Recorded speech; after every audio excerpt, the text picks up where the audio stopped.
우리 함께 읽을까요? 시작. 그러나 너희는 택하신 족속이요 왕같은 제사장들이요 거룩한 나라요 그의 소유가 된 백성이니 이는 너희를 어두운 데서 불러내어 그의 기이한 빛에 들어가게 하시니에 아름다운 덕을 선포하게 하려 하심이라. 너희가 전에는 백성이 아니더니 이제는 하나님의 백성이요 전에는 국류를 얻지 못하였더니 이제는 국류를 얻은 자니라. 아멘. 네, 여러분들 꿈 있어요? 예진아, 꿈 있니?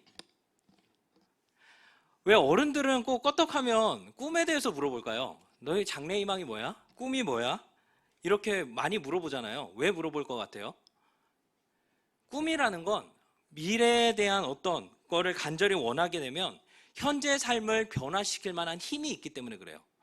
여러분들이 진짜 꿈이 생기면 진짜 내가 이게 너무나도 하고 싶다라는 것이 생기면 오늘의 삶이 달라진다라는 거예요. 당장 내일 아주 중요한 일정이 있어요. 뭐 콘서트 한다든지 BTS가 콘서트를 한다고 쳐요. 근데 새벽 6시야. 그러면 어떻게 할 거예요? 일찍 자거나, 선택지는 두 가지예요. 일찍 자서 일찍 일어나거나 아니면 날을 세고 6시까지 날을 세고 가는 방법이 있는 거예요. 이런 것처럼 우리가 앞에 이루어질 거를 뭔가 간절하게 원한다면 현재의 삶이 바뀔 수 있다는 거죠. 그런데 교회에서는 꿈이라는 단어 대신 비전이라는 말을 사용해요. 꿈과 비전의 차이는 뭘까요? 꿈이랑 비전의 차이는 뭘까요? 꿈은 나로부터 시작되는 거예요. 즉 내가 원하는 거, 내가 정말 갖고 싶은 거, 이런 것이 우리의 꿈이라면 비전은 하나님이 주시는 꿈이에요. 무슨 말이냐면 예수님을 믿고 나서 내가 예수님의 하나님 나라를 위해서 뭔가를 해야 되겠다라는 소망이 생기는 것, 그것을 가지고 우리는 비전이라고 하는 거죠. 그래서 교회에서는 여러분들 아마 청소년부부터는 그런 거 많이 하지 않나요? 비전 특강 해본 적 있다. 여기는 비전 특강을 안 했어요? 정말 안 하나요? 원래 보통 중고등부쯤 되면 한 번쯤 하잖아. 야, 마스크를 써서 대답 안 하는 거지? 네. 아무튼 비전 특강 같은 게 있기도 하고 실제로 수련회, 중고등부 수련회 가운데 비전 캠프라는 게 있어요. 오병이어에서 하는 수련회 이름이 비전 캠프예요. 그 말은 뭐냐면 여러분들이 하나님 안에서 뭔가 꿈을 발견할 수 있도록 도와주기 위해서 비전 특강을 한다든지 아니면 비전 캠프처럼 수련회를 갖게 된다는 거예요. 그런데 자칫 이 비전을 세상의 꿈 혹은 성공과 혼돈하는 경우들이 있어요. 무슨 말이냐면 너희들이 꿈을 꿔야 된다, 너희들도 성공해야 된다, 하나님 안에서 영향력 있는 사람들이 되어야 된다. 물론 그랬으면 좋겠어요. 그런데 마치 요셉과 다니엘과 같이 사회적으로 높은 지위에 올라가는 것만이 비전을 갖는 거고 그렇게 그것만이 하나님께 쓰임을 받는 거라고 생각한다면 그것은 잘못된 비전이에요. 성경에서 말하는 비전은 그렇게 성공주의에 물든 비전을 우리에게 얘기하고 있지 않아요.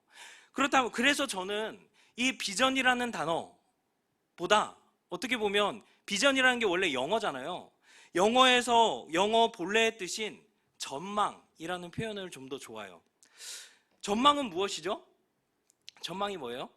앞으로 일어날 상황들을 예측하는 것이죠. 즉 앞으로 어떤 전망을 보느냐에 따라 현재의 삶이 달라져요. 예를 들어서 입시 전망이 우리가 보인다고 생각을 해봐요. 이제 내년에 우리 한국은 문맹률이 정말 적은 나라거든요. 그런데 또 요즘에 이슈로 떠오르는 게 뭐냐면 실질적 문맹률이 되게 높대요. 무슨 말이냐면 글씨는 읽을 줄 아는데 독해력이 떨어지는 거예요. 그래서 내년에 이제 입시 전망을 보니까 언어 영역의 비중이 상당히 높아진다라는 거예요. 그러면 지금 뭐를 공부해야 돼요? 언어 영역, 국어 공부를 해야 되겠죠. 물론 이건 제 추측이에요. 입시 전망, 내년에 언어 영역이 더 좋아질 거란 보장은 없어요. 그런데 이런 전망이 생기면 우리의 현재 삶이 달라진다는 거예요. 내가 원래 수학을 좋아하고 영어, 글로벌 시대에 이제 영어를 중요시 여기고 영어 공부에 열심을 냈었는데 전망이 달라짐에 따라서 뭐예요? 국어를 더 열심히 하게 되는 결과가 달라진다라는 거죠. 우리 선생님들도 뭐 부동산 전망, 여기에 투자를 하고 여기에 집을 사는 게 좋다더라. 아니면 4차 산업시대에 대한 전망에 따라서 우리가 어떤 직업을 가져야 될까에 대한 선택들이 달라진다는 거예요. 마찬가지로 전망이라는 것은 오늘날 우리의 삶의 모양들을, 삶을 바꿀 수 있는 힘이 있다는 거죠.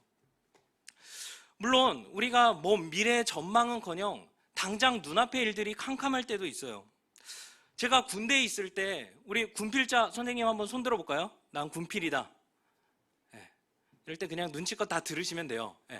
군필, 저가 이제 군대 딱 자대 배치를 받아요. 훈련을 받고 나서 이제 자대라는 곳에 같이 생활하는 내무반에 가서 이제 쫄병으로 들어가는 거예요. 그때 선임 중에 한 명이 이렇게 눈을 딱 가리면서 물어봐요. 뭐가 보이냐? 이렇게 물어봐요. 뭐가 보일까요? 그러면 각 잡고 아무것도 안 보입니다! 막 크게 소리를 질러야 돼요. 군대는 상식적인 곳이 아니거든요. 그러면 뭐라고 하는지 알아요? 군필자 선생님 뭐라고 하죠? 조철현 선생님 뭐라고 해요? 맞아요. 그게 더 미래야 이러는 거예요. 눈 딱 가려놓고. 그러니까 군 생활의 전망이 하나도 안 보인다 이거예요.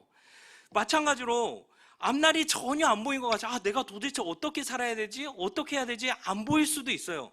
그런데 오늘 우리가 읽은 본문은 그런 어떤 상황과도 상관없이 성도에게 주어진, 교회에게 주어진 전망이 무엇인가에 대해서 우리에게 보여주고 있어요.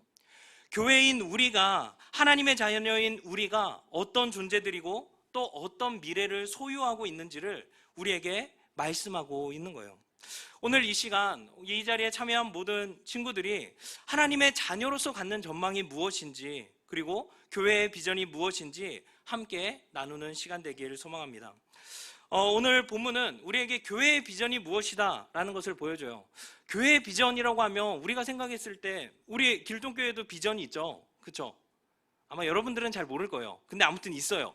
근데 제가 말하는 비전은 이 단기적인 비전이 아니라 영원의 관점에서 보는, 교회가 또 길동교회만 말하는 게 아니라 이런 지역교회를 말하는 게 아니라 우리 한 명 한 명이 교회잖아요. 그렇기 때문에 우리가 성도로서, 하나님의 자녀로서 갖게 되는 비전이 뭔가에 대해서 우리 9절 말씀 다시 한번 읽었으면 좋겠어요.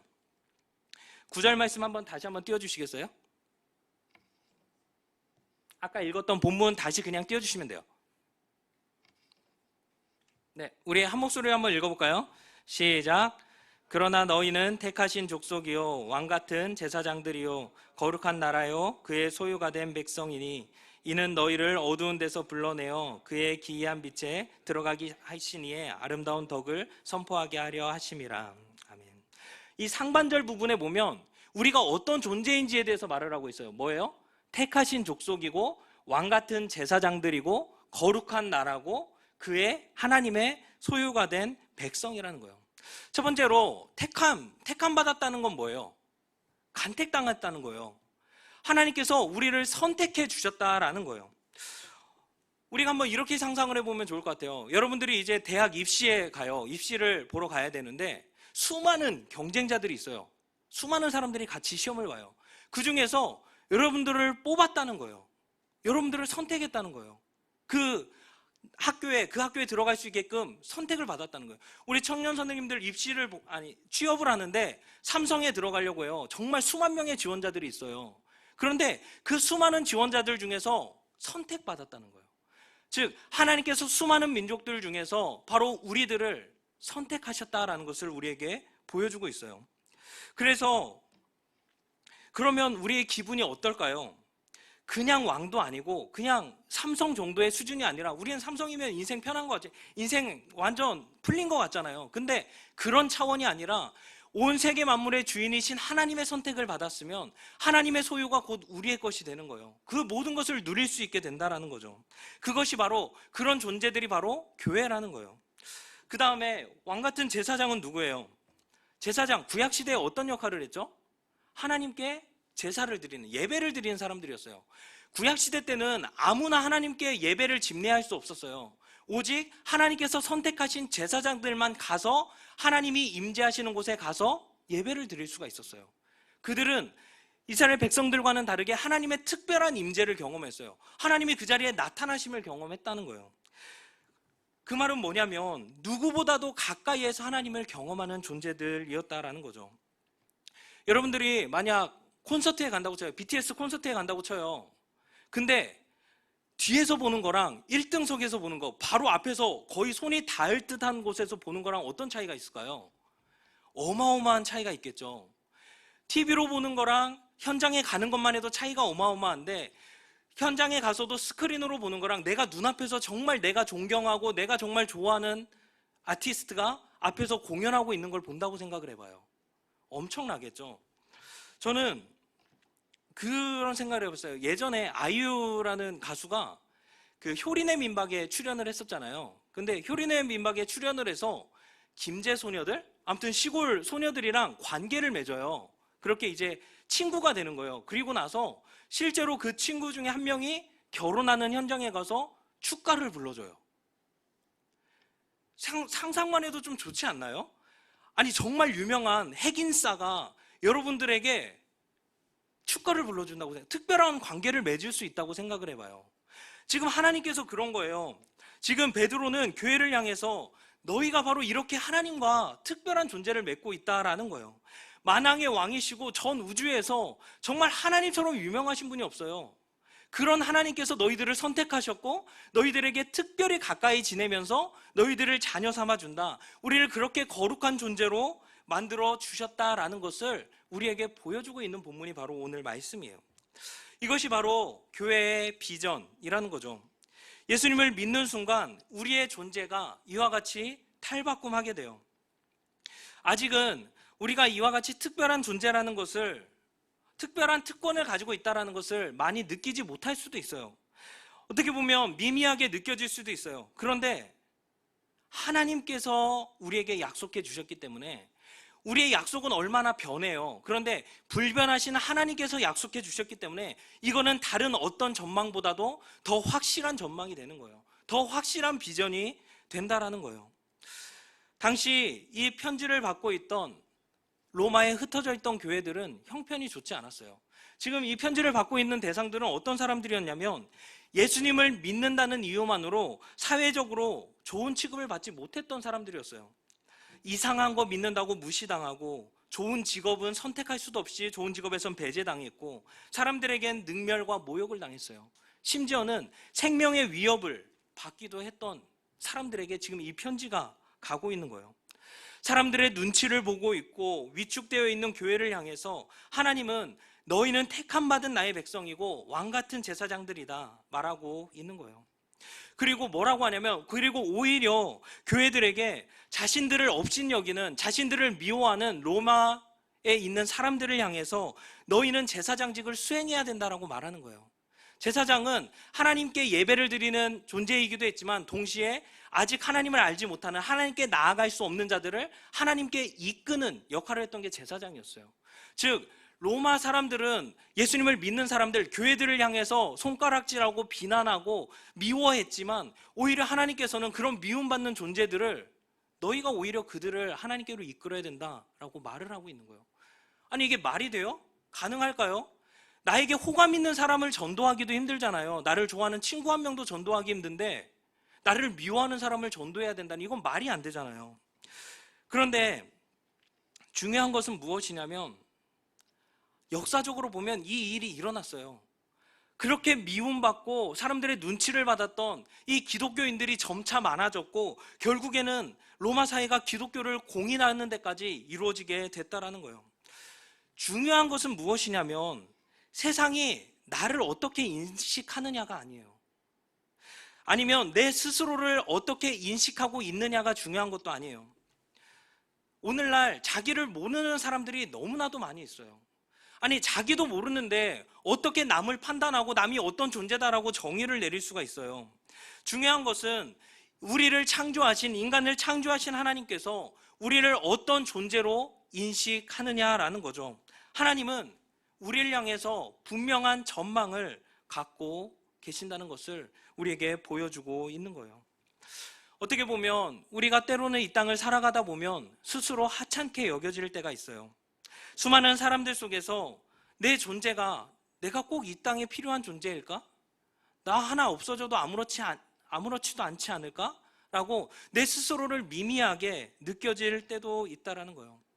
혼자인 것 같고 아무것도 아닌 것 같을 때 우리는 이 말씀을 기억하기를 소망해요. 하나님께서는 우리를 이런 존재로 부르셨다라는 것입니다.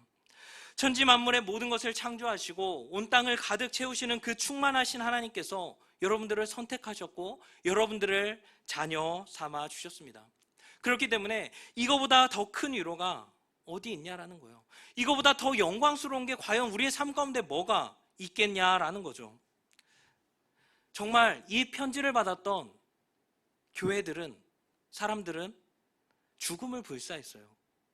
사회적 손해를 감수하고 복음 전하는 일에, 정말 그리스도의 아름다운 덕을 선포하는 일에 직접 뛰어들었어요.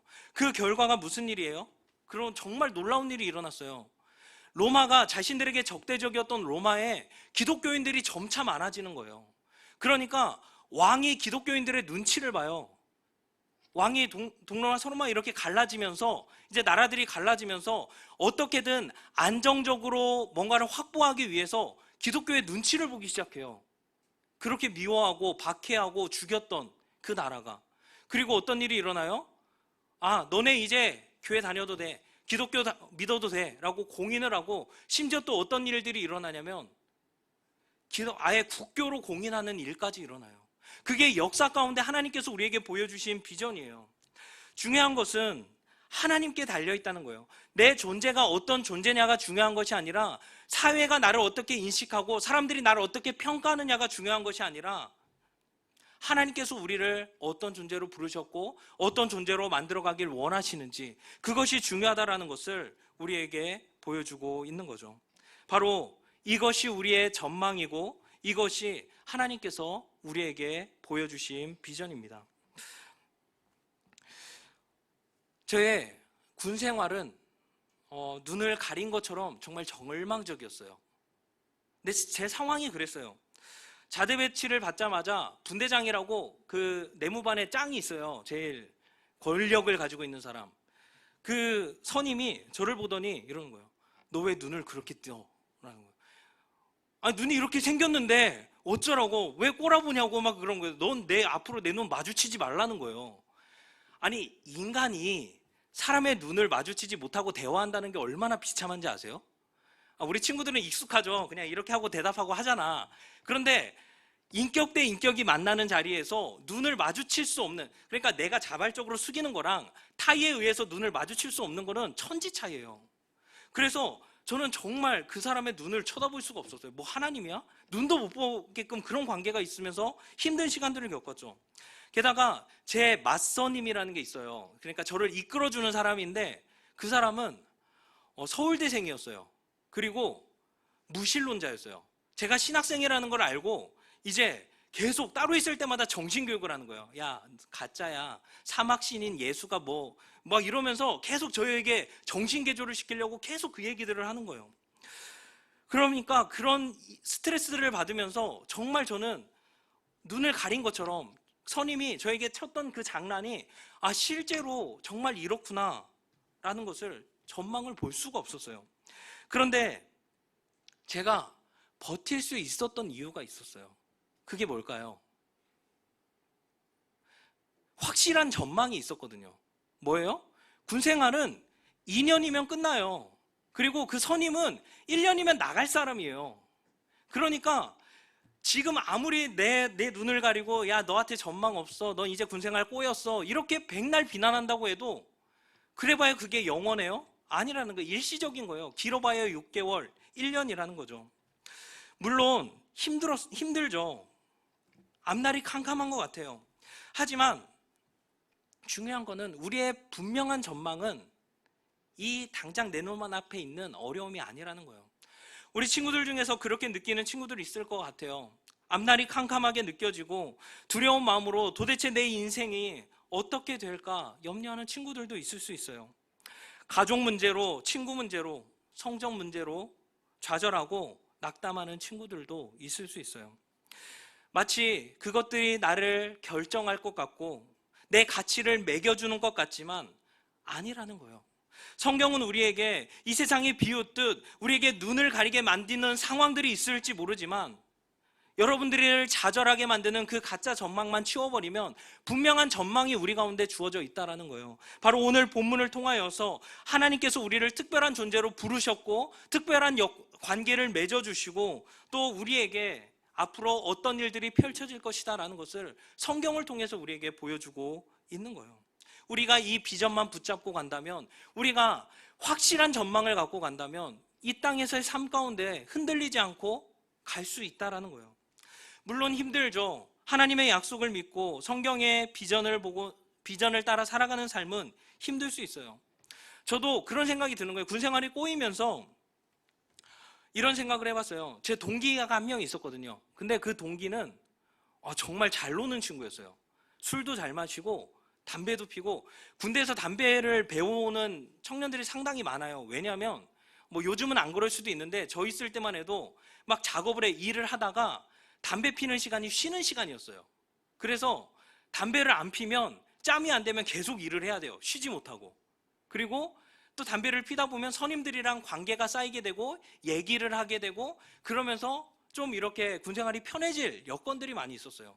또 술 마시는 게 왜 중요하냐면 짬이 안 되면 외박을 못 나가요. 혼자 스스로 못 나가요.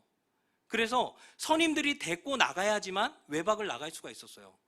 그런데 술 마시는 선임들이 술 안 마시는 애 데리고 나갈까요? 재미없다고 데리고 안 나가는 거예요. 그러다 보니까 걔 친구는 항상 선임들의 선택을 받아서 가고 선임들이랑 농담하면서 웃기도 하고 하니까 저에게 이런 생각이 드는 거예요. 새로운 전망이 보이는 거죠. 담배도 좀 피고 술도 좀 마시고 하면 군생활 좀 편해질 수 있겠구나. 이런 전망이 생기는 거예요. 그런데 사실 본질로 돌아가 보면 사실 그건 핑계예요. 그냥 제가 진지충이어가지고 재미가 없는 거지, 술 안 마시고도 재밌게 놀 수 있고 담배 안 피고도 충분히 다가갈 수 있음에도 불구하고 핑계거리를 찾는 거죠. 우리도 세상의 여러 모습들을 보면서 전망이 보일 수 있어요. 저것이 인싸가 되는 길인데, 저게 성적이 잘 나오는 방법인데, 저게 성공이 기회고 저 전망이 좋은데 다들 저게 정답이라고 하니까 그거를 따라가야 되지 않나. 우리는 그런 것들을 따라갈 때가 많이 있어요. 그런데 헛된 전망일 때가 사실 많이 있다라는 거죠. 제 동기처럼 처신하면 군 생활이 편해질 것이라는 그 전망도 사실 헛거였어요. 시간이 좀 지나면서 이제 저에게도 좀 편한 시간들이 왔어요. 선임이 제가 어찌됐든 하는 행동들을 보고 저에 대한 오해를 거두어 가기 시작했고, 그리고 나름 이제 제 종교라든지 이런 부분들을 인정해 주기 시작했어요. 반면 그 친구는 계속해서 외박에 끌려다녀야 됐던 거죠. 자기가 가고 싶지도 않은데 선임이 데리고 나가려고 하니까 원치 않게 계속 외박을 나가야 되는 거예요. 더 오히려 피곤한 삶을 살게 되는 거죠. 그리고 그렇게 재밌는 친구였지만 그 친구를 안 좋게 보는 선임들도 있었어요. 우리가 모두를 만족시킬 수는 없잖아요. 우리가 모든 기준들을 만족시키며 살아갈 수 없거든요. 그러다 보니까 그 친구가 군생활이 꼬이기 시작한 거예요. 우리에게는 수많은 전망들이 있어요. 당장 여러분들 눈앞에 있는 일주일 전망, 한 달 전망, 입시 전망, 취업 전망, 결혼 전망, 여러 가지 전망들이 여러분들 삶에 있을 수 있어요. 그런데 우리는 그 세상의 기준들, 전망들을 다 만족시키며 살아갈 수 없다라는 거죠. 그러면 우리는 더 중요한 전망에 힘을 싣고 그것에 집중해야 된다라는 거예요. 그건 뭐냐면 세상의 기준을 만족시킬 것이 아니라 우리는 하나님을 만족시키면서 살아야 돼요. 아니, 우리가 하나님을 만족시키는 것이 아니라 하나님으로 인해서 충족함을 누리는 삶으로 우리가 나아가야 된다는 거예요. 이 시대에 비극이 있어요. 그건 뭐냐면 불행을 학습한다라는 거예요. 세상은 행복하기 위해서는 이런 거 해야 돼 라고 행복의 길을 제시하고 있어요. 나는 굳이 그만큼 안 살고 이만큼 살아도 되는데 세상은 뭐라고 하냐면 그 정도로 되겠어? 그거 부족한 거 아니야? 지금 너 그대로 있으면 도태되는 거야. 넌 나고자야. 이런 식으로 하면서 자꾸 그런 기준들을 행하지 못하면, 충족하지 못하면 내가 불행한 거였구나 라는 것을 학습하게 된다는 거예요. 이 시대가 자꾸 그렇게 불행을 학습하게 우리를 만들어가게 된다는 거죠. 아니, 남자가 키 170이면 되지 꼭 180 돼야 돼요? 돼야 돼요? 그것 때문에 전 불편하게 깔창도 깔아봤어요. 깔창 깔고 신어봤는데 그래도 뭐 티도 안 나더라고요. 뭐 한 10cm 깔아야 되나? 이게 말도 안 되는, 우리가 170이면 충분하지 뭐 의자 딛고 올라가면 되고, 뭐 그런 기분 못 느껴본 것 같은 친구들도 있어 보이지만, 아무튼 이 세상은 계속해서 뭔가 기준을 제시해요. 꼭 몸짱이 돼야 돼요? 꼭 날씬해야 돼요? 꼭 그래 우리가 일률적으로 이 세상이 정한 기준에 정할 필요가 없는 거잖아요. 그런데 세상은 계속해서 말하는 거예요. 사람들은 비교들 속에서 남들과 같아지려고 해요.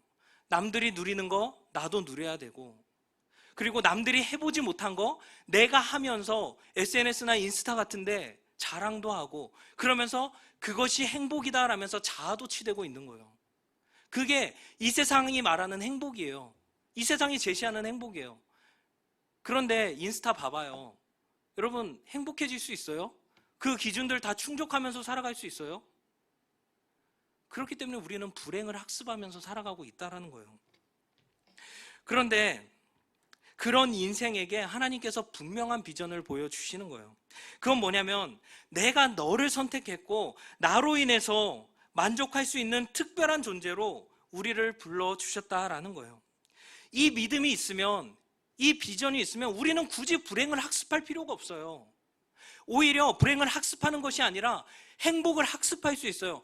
주님 안에 있으면 우리가 행복할 수 있구나. 내가 세상의 기준을 따라 살아가기 위해선 끊임없이 매번 결핍을 느끼면서 살아왔는데 하나님만으로도 내가 행복할 수 있구나라는 것을 우리는 학습하고 하나님께 나아갈 수 있는 거예요. 주님만으로 만족하는 행복, 인생의 결핍을, 영원한 그 목마름을 해결할 수 있는 행복을 우리가 누릴 수 있다는 거예요.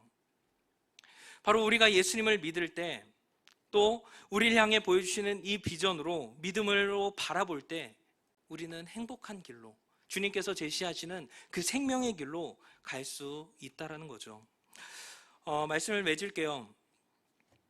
어떤 친구들은 이 비전을 듣고도 나에게 과연 믿음이 있는가 헷갈리는 친구들이 있을 수 있을 것 같아요. 내가 과연 예수님을 믿는 것이 맞는지 헷갈리는 친구들도 있을 수 있고, 나 예수님까지는 믿는데 우리에게 보여주신 이 비전보다 입시 전망, 과학기술의 전망 등 실제적이고 구체적이라고 느껴지는 전망들을 더 신뢰하는 친구들도 있을 수 있어요. 여기서 중요한 건 믿음이에요. 저는 이 믿음은 뱃속에 있는 아기와 같다라고 생각을 해요. 우리 고등부에 혜경쌤이 임신을 했어요. 박수 한번 칠까요? 지금 몇 주 됐죠? 13주가 됐대요. 근데 처음부터 알았나요? 1주 때부터? 아니죠. 우리의 믿음은 처음에는 잘 모를 수 있어요. 내가 이게 믿음이 안 나? 이런 걸 전혀 생각지도 못할 수도 있어요. 그런데 우리에게 불현듯 찾아올 수 있어요. 보통 언제 임신한지를 알게 되는, 내 속에 아기가 있구나 그걸 알게 되냐면 보통 4주, 5주? 이때쯤 돼서, 그것도 확신할 수 있는 게 아니라 임신 테스트기를 통해서 이게 있구나, 뱃속에 아기가, 태아가 자라고 있구나라는 것을 알 수가 있어요. 그리고 정말 있는 게 맞는지 아닌지 헷갈릴 때도 있어요. 태아의 그 사진을 보면 진짜 신기해요. 점 하나같이 생겼는데 그게 생명이래요. 그러면 때로는 의학에, 우리는 의학을 맹신하기 때문에, 과학을 맹신하기 때문에 보면서 믿긴 하지만 이게 정말 실존적으로 믿어지는지는 또 모를 때가 있어요. 그리고 아직 태가 안 날 때가 있거든요. 그래서 이게 자기가 많이 먹어놓고도 이게 내 배인지 아니면 아기 때문에 나온 배인지 헷갈릴 수도 있어요. 이 믿음이라는 게 우리에게 그렇게 다가올 수 있다는 거예요. 그런데 우리의 믿음도 자라기 시작하면 존재감을 드러내요. 세상이 기뻐하는 선택보다 세상을 쫓아 살아가는 게 아니라 어느 순간 하나님을 쫓아 살아가는 선택들을 하게 돼요. 물론 때로는 넘어지고 때로는 실패할 때도 있지만 믿음이 점점 구체적으로 자라가게 되면, 우리의 마음 가운데 믿음이 성장하면 존재감을 드러내게 돼요. 물론 믿음을 갖고 사는 것은 쉽지 않아요. 임신했을 때 정말 고생이 심해요. 제 아내가 임신했을 때는 입덧이 심해서 거의 아무것도 먹지 못했어요. 그래서 병원에 입원까지 했어요. 그러니까 그 트라우마가 있어서 다시는 아기를 안 갖는다라고 얘기를 할 정도로 이게 너무 고통스러운 일이에요. 그런데 우리가 믿음을 갖고 살아가다 보면 그럴 때가 있는 거예요. 정말 이 믿음 때문에 오히려 예수님이 없으면 편하게 살 수도 있는데 그냥 세상의 기준에 맞춰서 세상 즐길 거 다 즐기고 남들과 똑같이 살 수도 있는데 이 믿음 때문에 아픈 선택들을, 감당하기 힘든 선택들을 할 때도 있어요. 그런데 문제는, 중요한 건 무엇이냐면 전망이 있는 거예요. 이 믿음은 끝이 있어요. 우리 임신했을 때 몸이 불편하고 힘들고 이 뱃속에 있는 아기 때문에 진짜 먹을 것도 조심해서 먹고 행동도 조심하고 자는데도 불편하고 이 모든 것들이 있지만 버티는 이유가 뭐예요? 여기에 생명이 있고 이 생명이 언젠가 우리의 눈앞에 나올 것이라는 걸 믿기 때문에 그래요. 마찬가지로 우리의 삶에 여러 가지 힘든 일들이 있을 수 있어요. 믿음을 갖고 살아가다 보면 어려운 일들이 있을 수 있어요. 하지만 끝이 있다라는 거예요. 전망이 있고, 그리고 그 전망을 통해서 우리는 내가 이 믿음을 갖고 가면 언젠가 이 믿음이 해산할 때가 올 것이고 하나님 나라가 우리에게 펼쳐지고 눈에 보이게 되겠구나라는 것을 우리가 알게 되는 거예요. 그리고 하나님께서는 순간순간 우리에게 확신할 수 있는, 그리고 또 성장할 수 있는 기회들을 주세요. 바로 오늘의 이러한 말씀들을 통해서 부모가 먹는 그 양분을 통해서 뱃속에 아기가 자라는 것처럼 오늘의 이러한 예배와 말씀들을 통해서 여러분들의 믿음은 자라게 될 거예요. 그 믿음이 자랐을 때 뱃속의 아기들이 놀면서 배를 툭툭 건들고 나 여기 있다라고 표현하는 것처럼 여러분들의 믿음이 삶에서 드러날 거예요. 그리고 마침내는 하나님 나라가 이 땅에 임할 거고 그때 우리는 예수님을 만나면서 우리의 믿음이 헛되지 않았구나, 하나님께서 우리에게 보여주신 전망이 참이구나라는 것을 깨닫게 될 거예요. 저는 여러분의 믿음이 이와 같이 자랐으면 좋겠어요. 그리고 마침내는 하나님께서 우리에게 보여주신 이 비전을 붙잡고 세상에서 당당히 주님을 전하는 삶을 살아갔으면 좋겠어요. 바라기는 오늘 우리 친구들의 예배를 통하여서 여러분들이 한 단계 더 성장하고 그리고 세상을 향해 나아갔을 때 나를 기쁘게 하고 세상을 기쁘게 할 일들을 선택하는 것이 아니라 하나님을 기쁘게 하고 하나님으로 인해서 행복한 저와 여러분의 삶이 되길 주님의 이름으로 축원합니다.